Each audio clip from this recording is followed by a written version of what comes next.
Welcome to 3 Things I've Learned with your host, Susan Dolce, where we share the stories that shift our souls. In the next hour, we will dive deep into the soul-shifting magic of stories. Stories of radical transformations, courageous breakthroughs, and life lessons. We're all students in this soul school called life. We don't need to do this alone. Why not share our notes? 3 Things I've Learned starts now.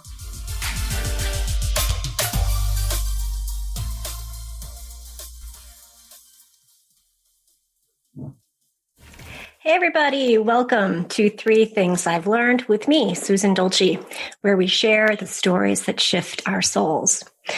So take a deep breath here. So I do share a lot of personal stuff in this show, but there's one story in my life that I rarely share, and maybe because it happened so long ago, or maybe because it's too personal. But after reading my guest's book, it reminded me of that time in my life. I got married to my first husband pretty young after a rather hasty courtship. I was barely 21 and desperate to move away from the expectations of my parents and my own limiting beliefs. Like I needed to go, and he seemed like my ticket out. So this meant dropping out of college and moving almost 1,000 miles away from everything and everyone I knew. I really did think I knew what I was doing because, when you're 21, you think you know everything. But I did have a plan to go back to college on my own terms, which I did. But at that time, I thought I was running away from my situation when actually I was running straight into my own dark night of the soul, my own spiritual deconstruction, really clueless of what I was getting myself into. And there's always 2 sides to every story. So I'm going to pass on the details of how that relationship turned my life upside down. But I just want to say that I learned a lot about my strengths and my fears and my faith and my soul. And in retrospect, I am truly grateful for the lessons I learned in those. It was almost 6 years. My guest today, at the tender age of 20, not only ventured on the road trip of a lifetime, driving solo, which I don't even think I would do now at 57, driving solo from North Carolina to Southern California, but then also had the courage to write about her very personal spiritual deconstruction. Emily Dobberstein is a writer, community organizer, backpacker, and world traveler based in Asheville, North Carolina. In her first book, The Courage to Go, a memoir of the 7,000 miles that healed me, Emily shares her musings on wonder, grief, womanhood, healing, and her Christian faith deconstruction. Emily invites us all to reconsider where we come from and challenges us to plunge forward courageously into our own great unknown. Emily, welcome to the show. Hi, Susan. It's such a gift to be here. I'm so excited. Well, I'm so excited because I almost didn't get on at the very last minute. I was having technical difficulties, and so I'm still a little flustered. That's never happened to me before. Anyway, before we get started, Emily has so graciously offered to give away an autographed copy of her book. And it's when I picked it up and started reading it, I couldn't put it down. So you kind of call it a travel memoir, but it's really so much more than that. I mean, this is a can't put down sort of book. So she's giving away a free autographed copy to the first caller. And if you call in and you get Olivia, she's take down your information. That number is 1-800-930-2819. So, as I shared in the opener, I had to break free from a very controlling relationship at a pretty young age. That's part of your story. So impressed with your courage and your fortitude to do what you did. But it reignited all of those feelings of unworthiness and vulnerability in me, like all over again. And I was sitting in the bathtub reading the book going, oh, I totally feel you, girl. I know. Yeah. So I'm super impressed that not only, like I said, I have the courage to go, but to actually write the book. Like, I think putting that personal story on paper and for the whole world to read, like, kudos to you on that vulnerability. Like, so what led you to that, to get to that place where you're ready to do that? Yeah, that's a great question. I will say publishing this book has been the most terrifying thing I've ever done by a long shot. And though my book became sort of an idea in 2016, shortly after getting back from this trip, I still had a lot of healing to do before I could even put language to my own experience, much less feel kind of tied up enough in my own soul to be able to release something so vulnerable out for the public to read, especially knowing that a part of my story does critique an institution that doesn't always take critique very well. And I had experienced that in my own personal experience of Christianity, as far as just people not really being willing to have conversations always that lead to tension or anything like that. And so I definitely had a lot of fears to get over in actually getting to the publication date, which led to me having to be really honest with myself as far as what I was ready to be open about. And when it felt right to release the book, opposed to doing it from like a business mindset of like, oh, well, it would sell really well during this season of the year, and like I just wanted to strip all of that away and kind of make it a much more intuitive process, because I knew that I wouldn't be able to invite other people, especially my readers, into that raw space unless I felt really comfortable in that raw space. Does that make sense? Oh, absolutely. Absolutely. And so I apologize in advance if all of a sudden I take the mom role, because I think you're old enough to, I think my daughter's the same age as you. So that's why I'm like, oh my God, I'm just so like, when I was reading it, I was scared for you and I was excited for you. And then I was like the mom for you. And but so speaking of parents, like, I'm sure that had to be a whole huge hurdle to conquer. Yeah. As far as just my parents' reactions to me doing this, is that what you mean? Well, yeah. I mean, because like if there are so many times I thought about writing my story and I was like, you know what? I know there's ways to write a story and leave, names or people out of it. But I always feel like then it's not really the true story. It's sort of like dancing around the topic. And so I'm sure there's the whole aspect, and we're going to talk about that more, about leaving your faith. And I'm sure that, took a toll on relationships and things like that. But yeah, like, were your parents, were they resistant to you doing this, or were they supporting you in it? I think they were definitely resistant, but I'm already a stubborn person, regardless of what season I am in my life. But I think I just had such an intense gut feeling that I needed to leave, that there was nothing they could really do to stop me. And I think they were able to intuit that, to where like they didn't push too hard against me going, and more just kind of went into the gear of like, well, here's all the things that you can do to make sure that you stay safe. And of course, at 20, when you're in the middle of your first life crisis, you don't want any of that from your mom or your dad. So I definitely felt a little frustrated with how involved they wanted to be with my trip, because I definitely took this trip to get solitude for the first time.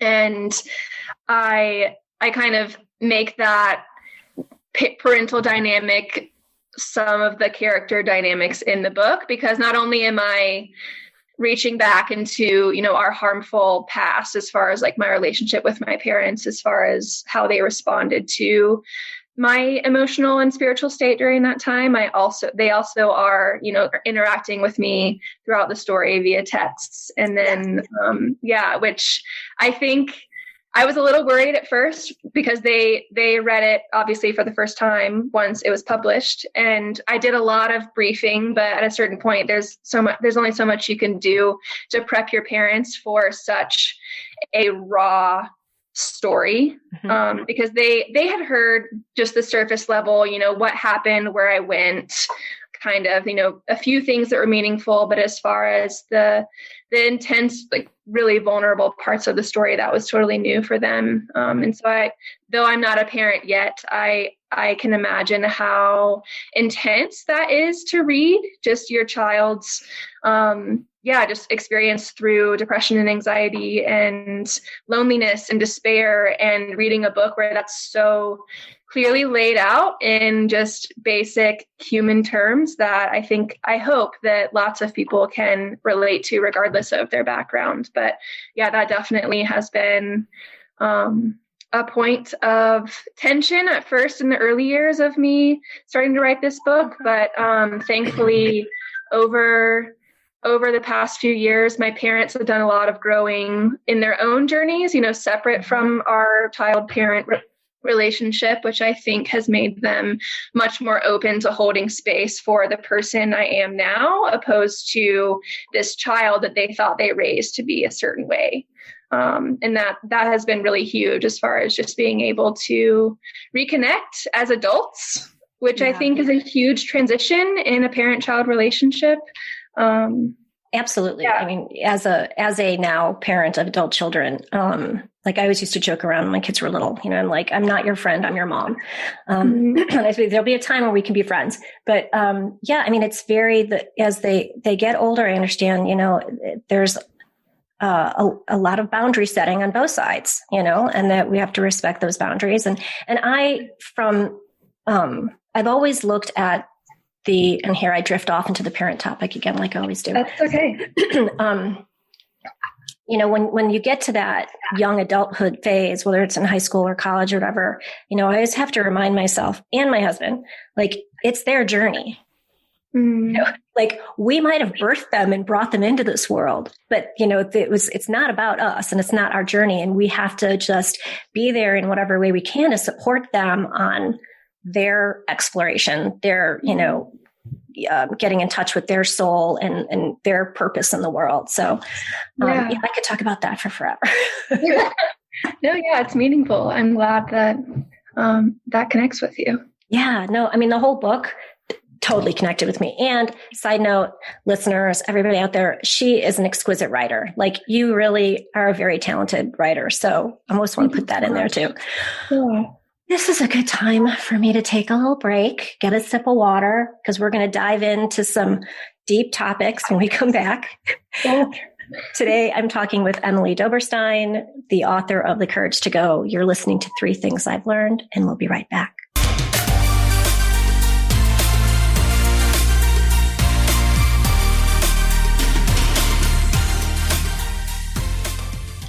Hi, I'm Trish Laub from A Cup of Comfort, where we talk about Care Hero topics that nobody wants to talk about. Here's your Care Hero tip of the day. During all Care Hero journeys, the need to keep track of a lot of information arises, some of it critical. Possibly the greatest challenge Care Heroes face is the gathering and organizing of information. Just as every trade has a power tool, whether an electric drill or a laptop, my family's Care Hero power tool was the 3-ring binder. We generated a mini library of labeled 3-ring binders, one for each category of information, complemented with additional spiral notebooks used to detail medical appointments and episodes. This unfussy and convenient system of binders helped my family stay organized and able to deliver the dignified care and end of life my parents desired. Tune into my show to learn more. See you on the 2nd and 4th Tuesday of the month at 12 Pacific here on Transformation Talk Radio. Feel free to reach out to me at info@trishlaub.com. Tune into 3 Things I've Learned with Susan Dolce every 1st and 3rd Tuesday of the month at noon Pacific, 3 o'clock Eastern on Transformation Talk Radio. Join Susan and her guests as they share the stories that shift our souls about radical transformations, courageous breakthroughs, and life lessons. 3 Things I've Learned with Susan Dolce. For more information, go to transformationtalkradio.com or visit Susan's website at susandolce.com. Welcome to Soul Activation Podcast, a world-class broadcast of insight and inspiration with the renowned healer and coach, Suzanne Alexandria. In this series, she dives deep into the magical sea of you, to the place in you that's ready to activate. Tune in live every second and fourth Monday at 2 p.m. Pacific, 5 p.m. Eastern on transformationtalkradio.com.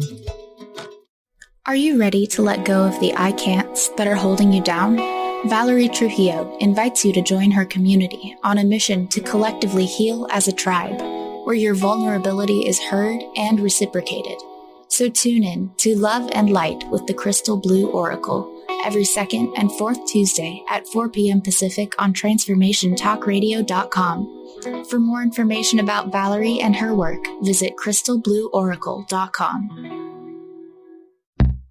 Stuck in a roundabout of dysfunction? Learn how to speak your truth to power with host Dr. Kathy Obear. Create real change with smart tools and smart strategies. No frills, no fluff, just life-changing conversations to help get you where you want to be. Extend your reach and become an agent for real change with Kathy Obear. For more information on Kathy and her work, please visit drkathyobear.com. That's drkathyobear.com.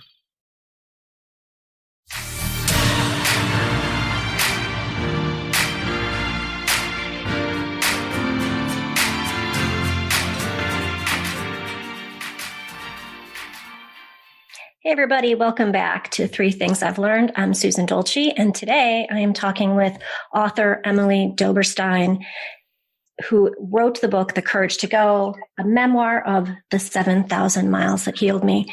And before the break, we were talking about, your parents and how they were able to let go and do the hard parenting thing. But really the beef of the guts of this book is really about, at least in my opinion, is your spiritual deconstruction from your sort of, dare I say, rigid religious upbringing on the backdrop of the most amazing landscape, which we'll get to that too, because, it's like a whole different kind of church. But so, what was it? There's not just the whole questioning of your faith, that whole existential crisis thing, but, to leave a faith tradition and the community you were raised in. I mean, you weren't just, a Sunday churchgoer, you were deep in the community.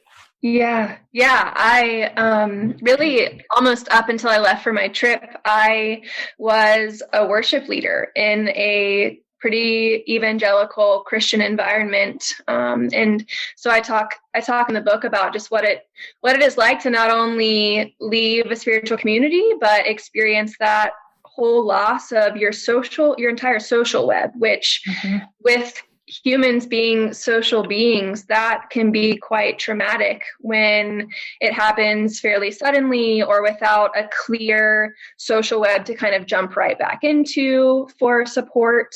And so, I experienced a lot of just feelings of isolation and loneliness and despair just because I didn't know where my people were anymore. Yeah.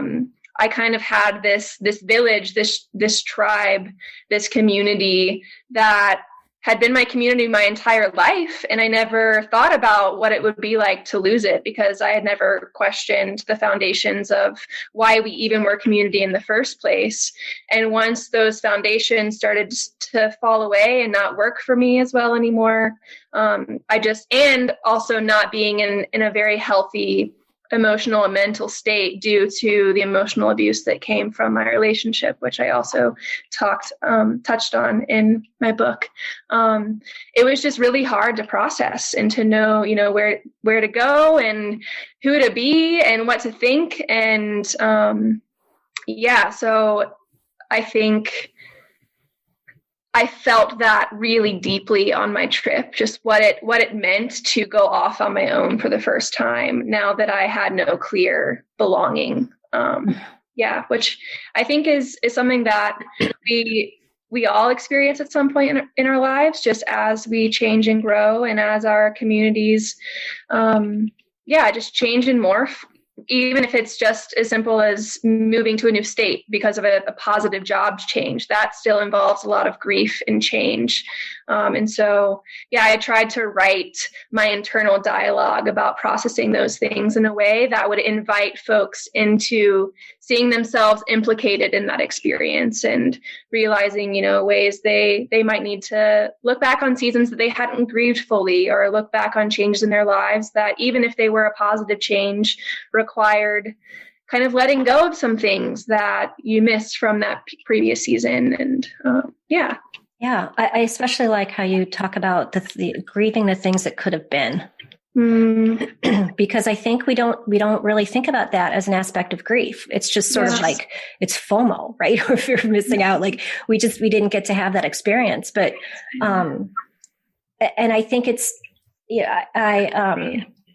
it's sort of a similar situation. No, I guess it's not similar at all. But when my middle daughter got married, she moved to the Dominican Republic, and I wasn't concerned about her relationship, about the fact that she was getting married.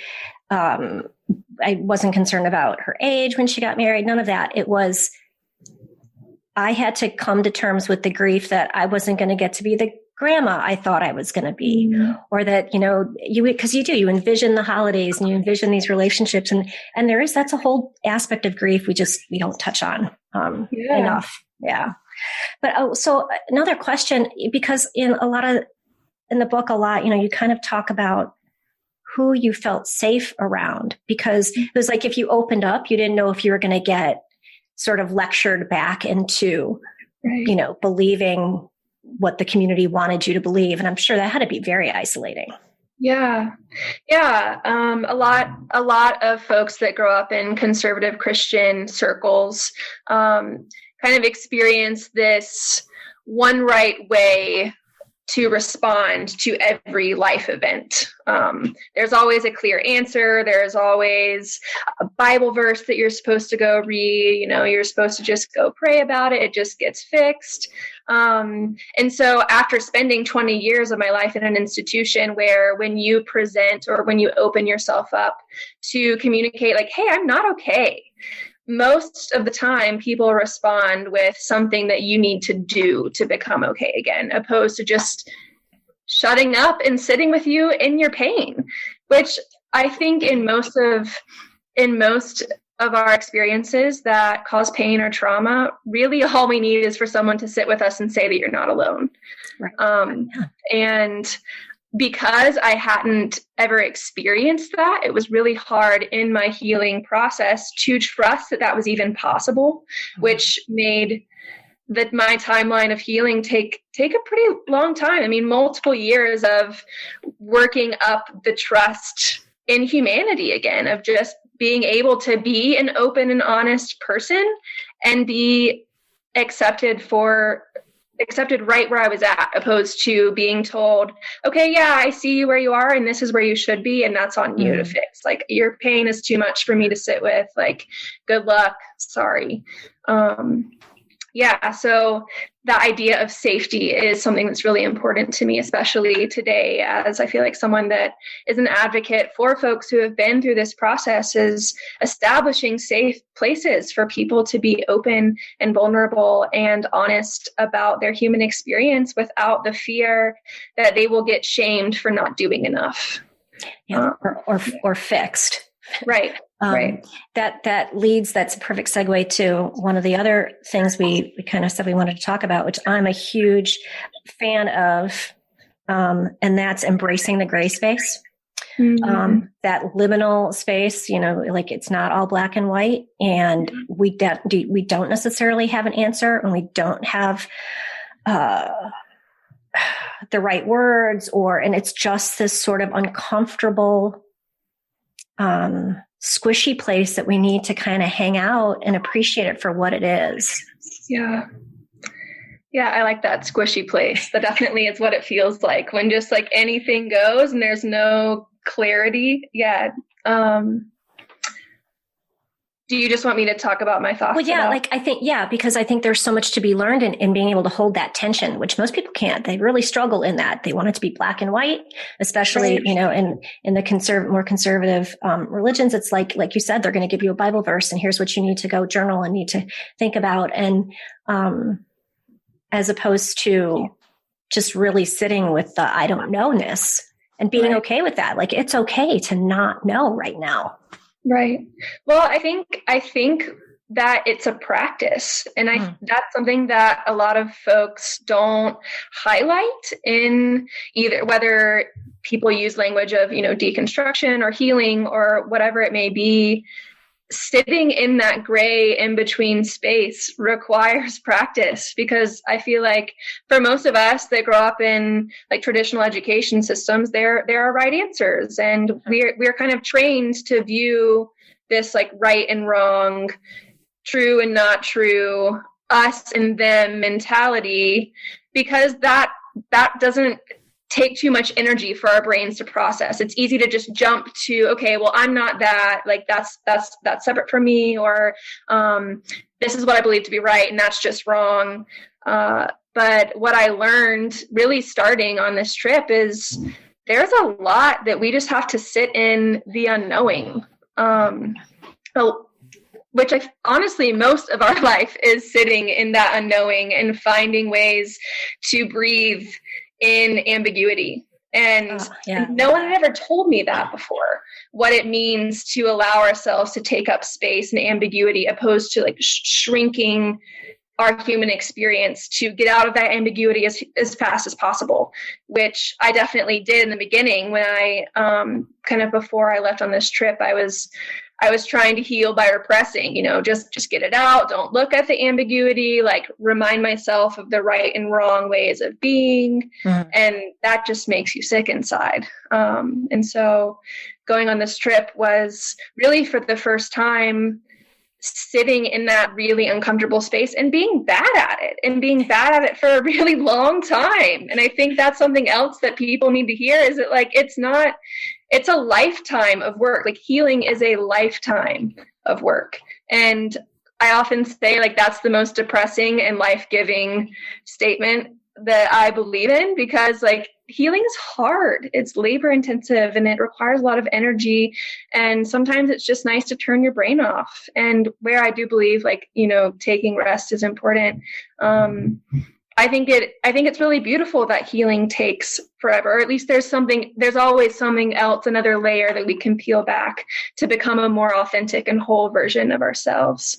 And I think that's so beautiful. And once I realized that those gray in between spaces were actually where freedom and light and life and healing were found, I was like, oh, I want to actually live my life from this place, opposed to taking every chance I can to get the heck away from it. Which was one of the most freeing realizations on this trip for me. I like to say that life happens in the messy parts. Mm-hmm. Life doesn't really happen in the squeaky clean. That's how we learn and grow and deepen our relationships, is in the messy parts. Yeah. So we're going to take another quick break. Today, I'm talking with author Emily Dobberstein and about her book. We're going to take a little break and we'll be right back.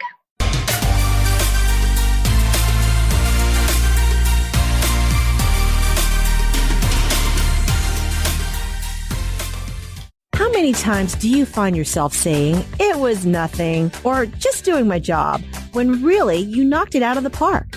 How did you get like this?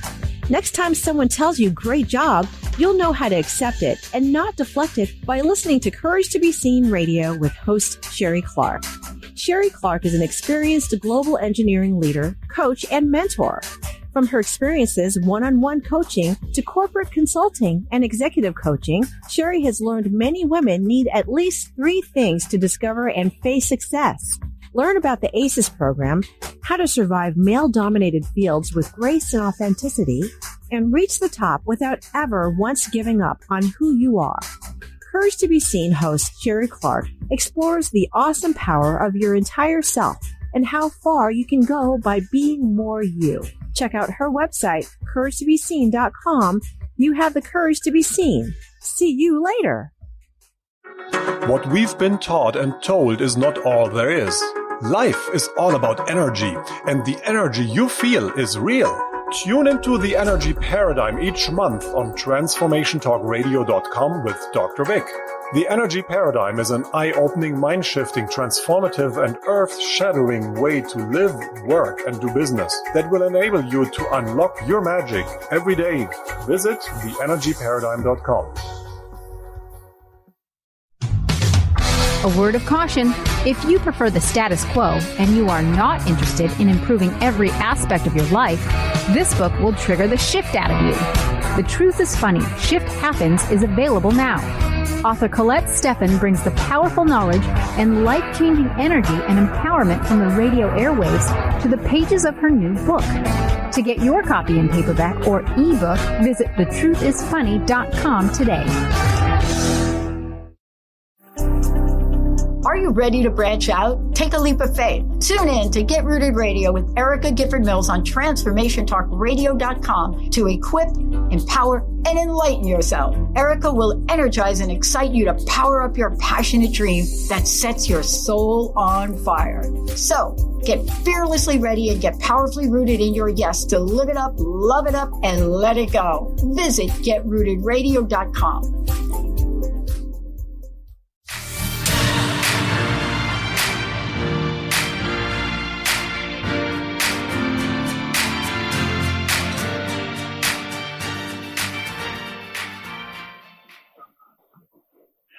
Welcome back. You're listening to Three Things I've Learned. I'm Susan Dolce, and today I'm talking to Emily Dobberstein.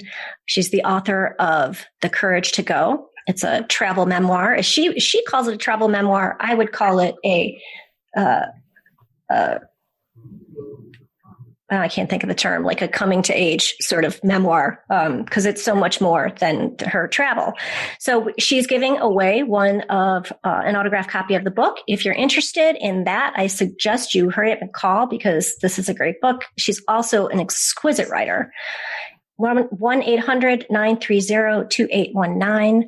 And Emily, where can people connect with you, find you, get your book? I'm sure on Amazon. Yeah. So my book online is available pretty much wherever you typically buy books. So Barnes & Noble, Amazon. It's available in various ebook formats. So Apple, Kindle, all of the good things. And then I also sell copies from my website, which is just my name, www.emilydobberstein.com. And yeah, those are the main places to get my book. If you do have a local bookstore that you really love, you can go to them and just have them order it the way that they would order any other book if they don't have it in stock already. And that would be a way to support kind of a local business if you don't want to go directly through big corporate Amazon. But I get the convenience. Sometimes it's just easier. So yeah, that's where you can find it. Yeah, we're definitely at a time where we need to support local business as much as we can. So before the break, we were talking about gray space, liminal space, that squishy space where people don't like to be because it's uncomfortable. Mm-hmm. And I liked how you said, embrace the ambiguity. Most of us, we're not taught to do that. We're taught to run away from it or numb it or push it down or whatever. Mm-hmm. So one of the things that, to me, again, as I keep saying that you're such a great writer, but this experience of yours is set against the backdrop of several different landscapes from national parks, everything from the desert, from Sedona to Yosemite, and your descriptions of the climbs, the hikes, the forests, the crystal clear lakes, it's definitely, I was there with you. I was totally there with you. But I would like to know how, if you feel like having that experience in nature gave you a different understanding or a different connection to God. Yeah, I would say definitely. I think that my trip across the states and my experience backpacking and hiking throughout all of the national parks that I traveled to I believe was my first authentic church experience ever, maybe. Because there was no pretense. There was no expectation of who I had to be or what I had to believe.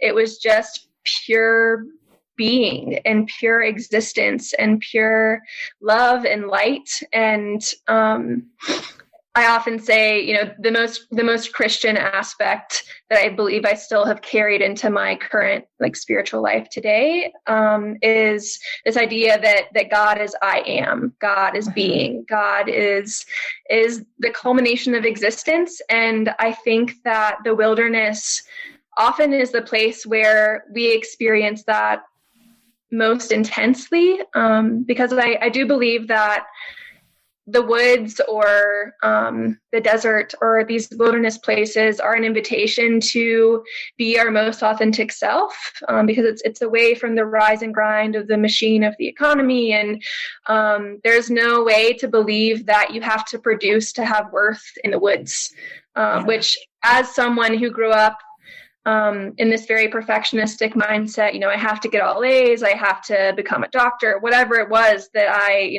grew up thinking, I definitely created this idea that I only had value if I was producing or getting the grades or fulfilling a checklist. And then suddenly I went on this trip, and for the first time, I had nowhere to be, which was a completely different experience. But yeah, I would say that though I feel like I understood the divine more on this trip, my language for the divine kind of dissolved, which was a really beautiful experience because I didn't need to have language for the divine or God anymore. It was just pure experience, which I think is the most raw way to live an integrated life, and a way to the most authentic way to commune with the divine, to use a more religious language description. But yeah, the places that I went, I think being the backdrop of my experience, provided so many metaphors to just think and process and see myself in and be inquisitive about, which I think led me to deeper healing that I could have gotten just, in a talk therapy session with a psychotherapist. Though I'm a big advocate of therapy, don't get me wrong. But yeah, there were aspects of the natural world that I was able to just connect to for the first time and realize that I wasn't separate from. Whereas in an enclosed church environment with, huge walls and doors and lights and all these things, it's really easy to get disconnected from our actual bodies. It becomes this very heady experience. And in the wild, when you're backpacking and sleeping outside under the stars, you are not disconnected from your body. You are very much fully aware and fully present in this being that you carry around with yourself all the time, which was a really cool and necessary thing for me in my experience.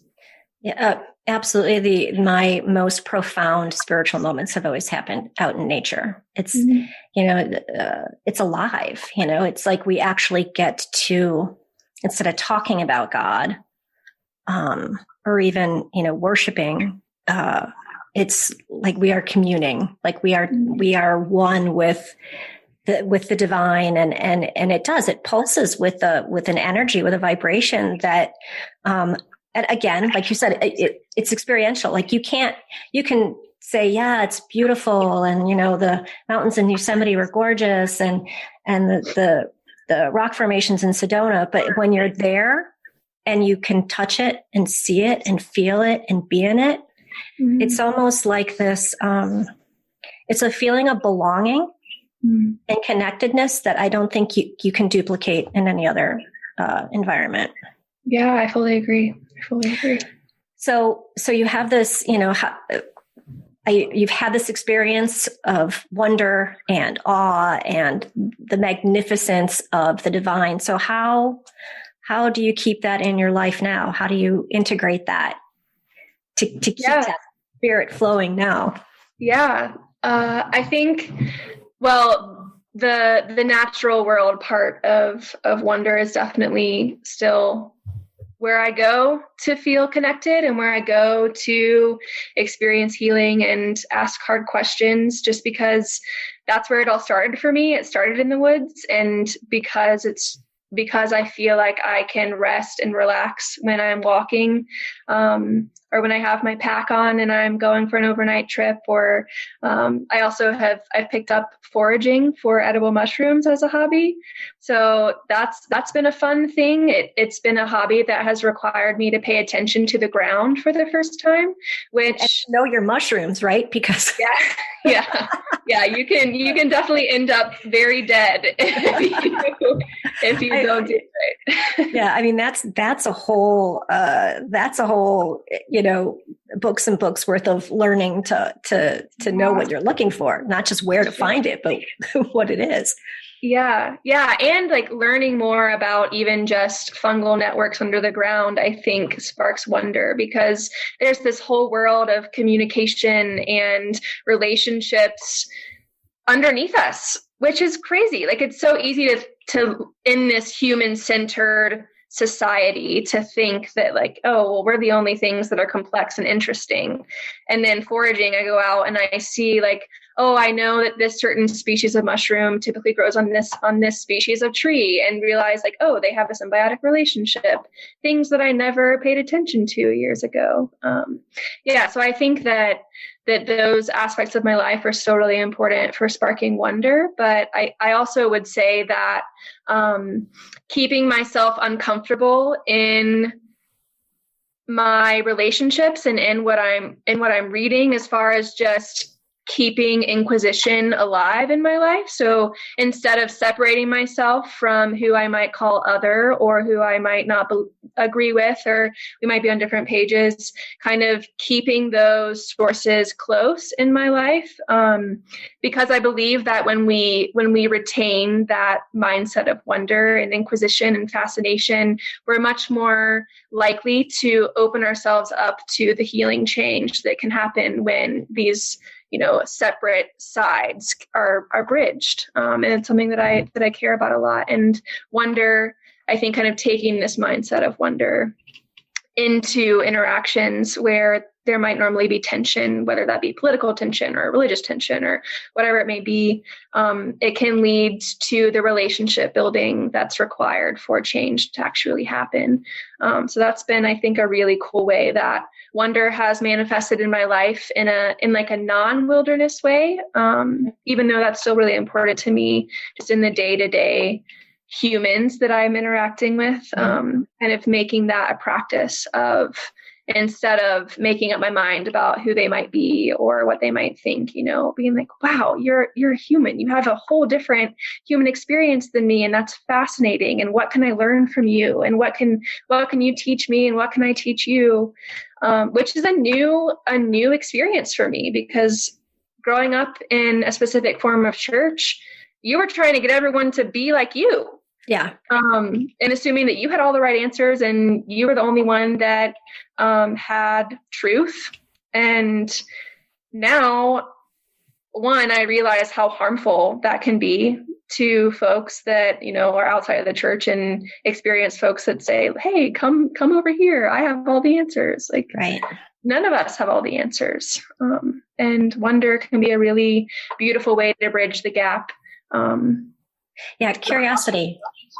Yeah. I think, and to sort of get biblical, I kind of think that was the whole idea in the gospel of being like a child, is, approaching everything with curiosity and innocence and respect, without, doing like the us and them, getting away from duality. One of my favorite authors, teachers, her name's Cynthia Burgel.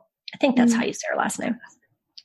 Or maybe that's an Italian steak meal. Anyway, but she wrote a book, and it was like, I think it was called The Third Way. And it basically, to get away from either or, but and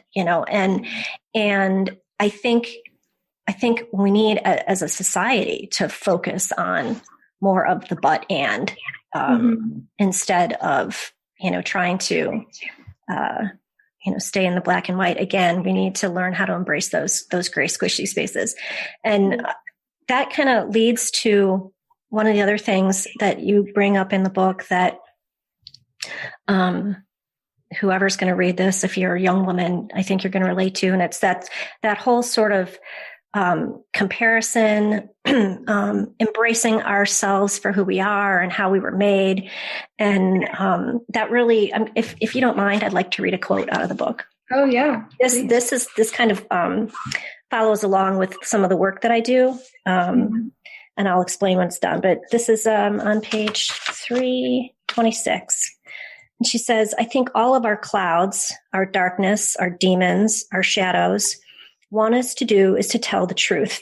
They need us to put language to them so they can show us that they're not as ugly as we think them to be, that they're just the parts of us who have been rejected, denied love, kicked out, traumatized, ostracized by whatever system we have left defining who we can and cannot be. And that just reminded me, like, part of the work I do is called, it's the diamond process, but we talk about, how we're diamonds. And not all of our facets are, they're not all the good facets. They're not all the, pretty, smart, whatever label you want to put on it. There's always an opposite to every facet that we have as humans. And embracing that and saying, and getting away from the shame and the unworthiness. And I think so many women in particular, but I think people in general just so struggle with, I'm good enough as I am. Yeah. Yeah. So like with that, like how, cause we're coming up on the top of the hour, but I'd love to know, what you did and what you do now to still say, you know what, I'm perfect as I am. Yeah, that's a great question. For me, in my experience, a lot of that dynamic in my life has involved rewriting the narratives about myself. And most of those narratives for me were taught to me from the institution of evangelical Christianity. And as a woman, that often looks like, your body is bad. Your body can only take up a certain amount of space. You can only show so much of your body. You can only move your body in certain ways, and moving it too much is not okay, and actually can be harmful to men, which is a whole other issue that I could talk about forever.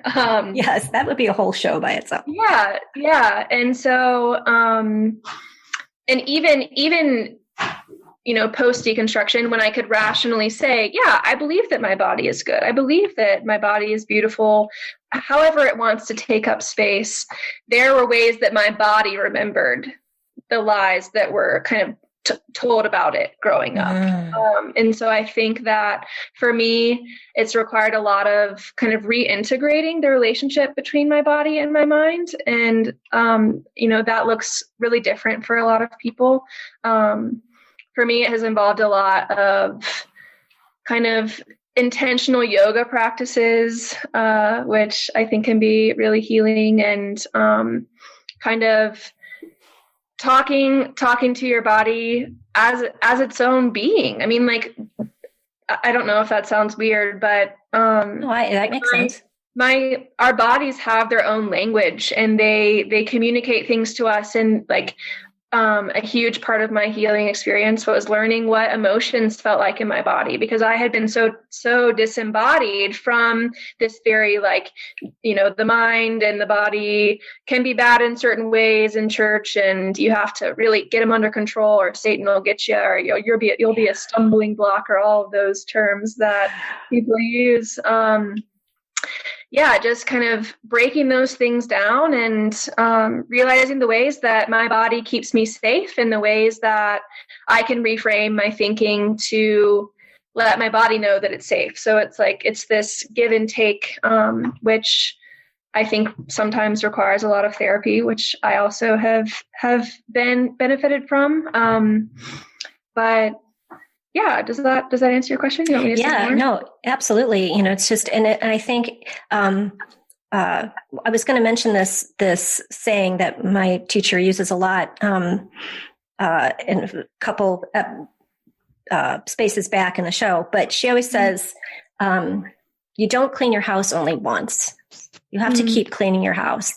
And meaning, so like what that means to me in this regard is like, we're not going to necessarily get over that unworthiness because it's been so, we're bombarded with it, not just when we're growing up. And I mean, our parents really, they're all trying to do the best they can, but it's in the media, it's in society, and, having to push back against those ideas on a regular basis. I mean, I'm 57 years old and I still do it, like, because it's just a constant, effort to kind of slay the unworthiness dragon. Yeah. And the divisiveness of comparison, especially within, female relationships. I think we're all trained to compete with each other, which is really sad because it cuts us off from each other. I remember one of my most popular blog posts was the one where I just spoke really honestly about my experience with body image and my experience with disordered eating and all these things that are very like hush hush in kind of the conversation around women, which is super unfortunate because so many of us experience it because of what we're taught in society about what our bodies should look like, what our bodies should act like, who is beautiful, in all of these things, which are not true, but rewording those things in our experience, it takes a long time. Yeah. Well, because it's rewiring. It's not just rewording. Yeah. And I think that the most healing thing that we can do in that space is to just be honest, is to just say, hey, like, I don't feel good about myself today, within your community where you do feel safe, like, and have people remind you of who you are, as a beautiful person, regardless of your gender and regardless of the ways your body takes up space in the world. Because even, regardless of how much a person meditates or does yoga or prays or whatever, over time, you don't think about it for a week and then all of your limiting beliefs come back and you need people in your life to hold you accountable to like, oh, what are you believing about yourself this week? Or, just having spaces where those conversations are normalized opposed to someone speaking up and saying, oh, I hate my body this week. That not being shamed, because all of us feel like that at some point. All of us feel like we're unworthy at some point. And sometimes it's hard to believe it for ourselves without being able to externally process that with someone. So I'm super passionate about that. I feel like bodies and beauty and eating and that whole complex, disordered relationship is something that I'm really passionate about and might be a future topic of writing, but we'll see. Oh, yay, book 2. Yes. Well, Emily, thank you for today. This has been, I could have gone on for 2 hours. I had so many things I wanted to talk about with you. But I'm just, I'm feeling very grateful to have this time with you today and just so impacted by your, that you've come, I'm going to sound like a mom, so I can't help it. But because learning this lesson as young as you have, like taking all of this in and doing this hard work, like is some people die and never get to where you are right now. So I applaud the time that you took to do all this introspection. I'm so glad you put it in a book for all of us to share, because it's a fabulous book. It's The Courage to Go by Emily Dobberstein. And you can get it on Amazon. As Emily just mentioned earlier, you can go to your favorite bookstore and ask them. We support local business right now. But yes, I feel very, very grateful to have spent this time with you today. And EmilyDobberstein.com. You can get her book there too. If you want to know more about my coaching practices and my diamond process, you can find more about me at susandolce.com.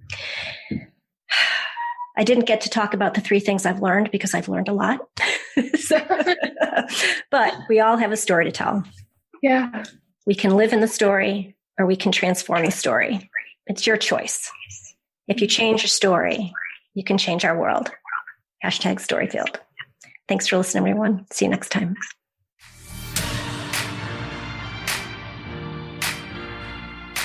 Thank you for listening to 3 Things I've Learned with Susan Dolce. Tune in every first and third Tuesday at 12 p.m. Pacific, 3 p.m. Eastern on transformationtalkradio.com for more inspiring stories of radical transformations, courageous breakthroughs, and life lessons. For more information on Susan and the stories that shift our souls, visit her at susandolce.com. That's susandolce.com. DOLCI. We'll see you next time.